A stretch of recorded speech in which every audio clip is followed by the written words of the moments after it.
اعوذ باللہ من الشیطان الرجیم بسم اللہ الرحمن الرحیم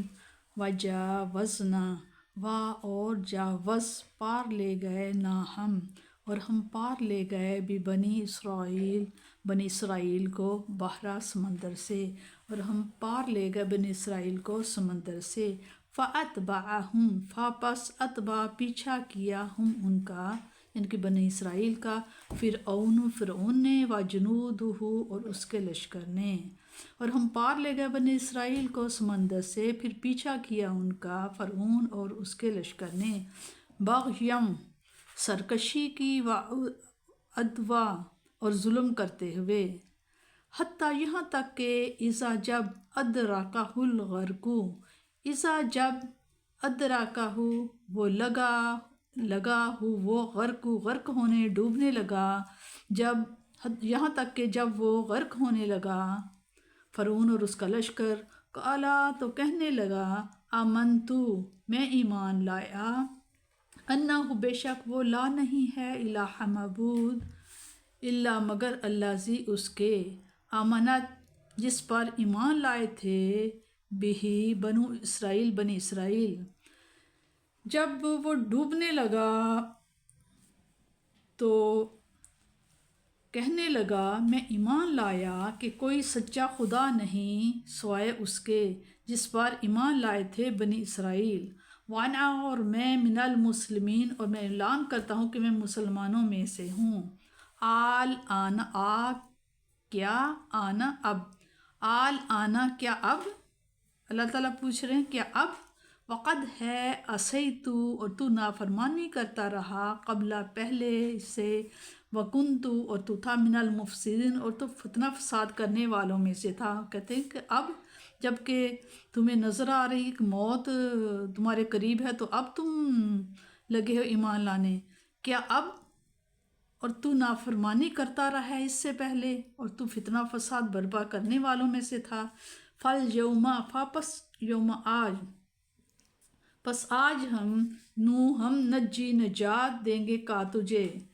پھر ہم بچا لیں گے، نجات دیں گے تجھے، بدنی کا تیرے جسم کو، کس سے، سمندر کی تند موجوں سے۔ کہتے ہیں سو آج ہم بچا لیں گے تیرے جسم کو، لِتَكُونَ تاکہ تو ہو جائے یا بن جائے، لمن خلفا کا، لمن جو خلفا کا تیرے پیچھے، آیاتن ایک نشانی کے طور پر، ان لوگوں کے لیے تاکہ جو تمہارے بعد آئیں، ایک عبرت کی نشانی۔ وَإِنَّ اور بے شک، کثیراً اور بے شک بہت سے لوگ، من الناس لوگوں میں سے ہیں، اور حقیقت یہ ہے کہ اکثر لوگ،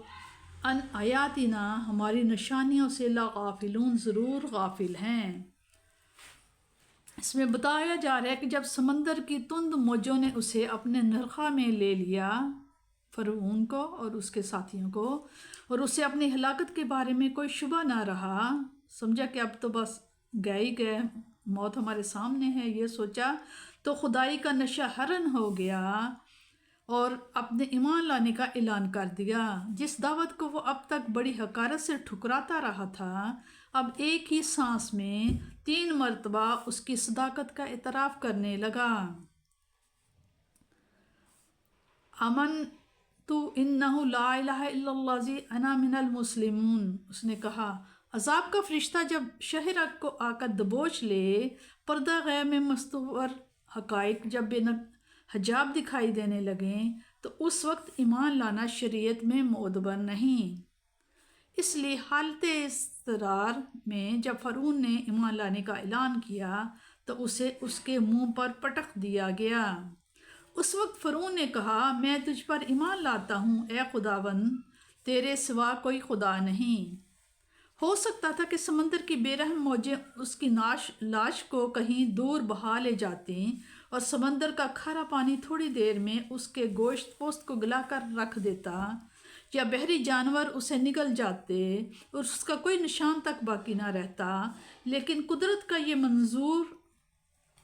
یہ منظور نہ تھا کہ دنیا خدائی کے جھوٹے مدعی کی ہولناک انجام کو فراموش کر دے، چنانچہ موجوں کو حکم ملا اور انہوں نے اس کے بے روح جسم کو اٹھا کر ایک ٹیلے پر پھینک دیا۔ یہ جگہ آج بھی جبل فرعون کے نام سے مشہور ہے اور وہاں کے لوگ بتاتے ہیں کہ یہی وہ جگہ ہے جہاں فرعون کی لاش کو سمندر نے پھینکا تھا۔ اس کی لاش کو دیکھ کر بنی اسرائیل کو بھی اس کے ڈوبے جانے کا یقین ہو گیا، نیز باقی لوگوں کے لیے بھی اس میں درس عبرت ہے۔ مصر میں ایسے مسالے ایجاد ہو چکے تھے جن کے استعمال سے لاش کو گلنے سڑنے سے بچا لیا جاتا تھا، اور اس زمانے میں بادشاہوں عمرا کی لاشوں کو ممی کر دیا جاتا تھا، یعنی کہ ان کی لاشوں کو ایسے ہی بنا کے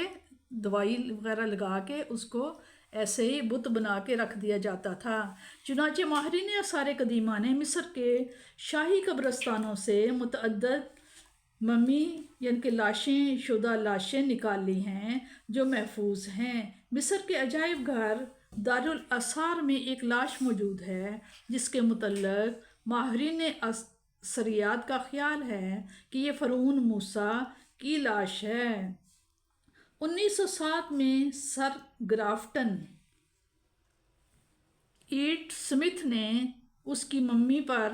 جب پٹیاں کھولی تھیں اس بت پر سے جب پٹیاں کھولی تھیں تو اس کی لاش پر نمک کی ایک تہ جمی ہوئی پائی گئی تھی جو کھاری پانی میں اس کی غرقابی کی ایک کھلی علامت تھی۔ کاش لوگ گزرے ہوئے نافرمانوں کے انجام سے عبرت حاصل کرتے۔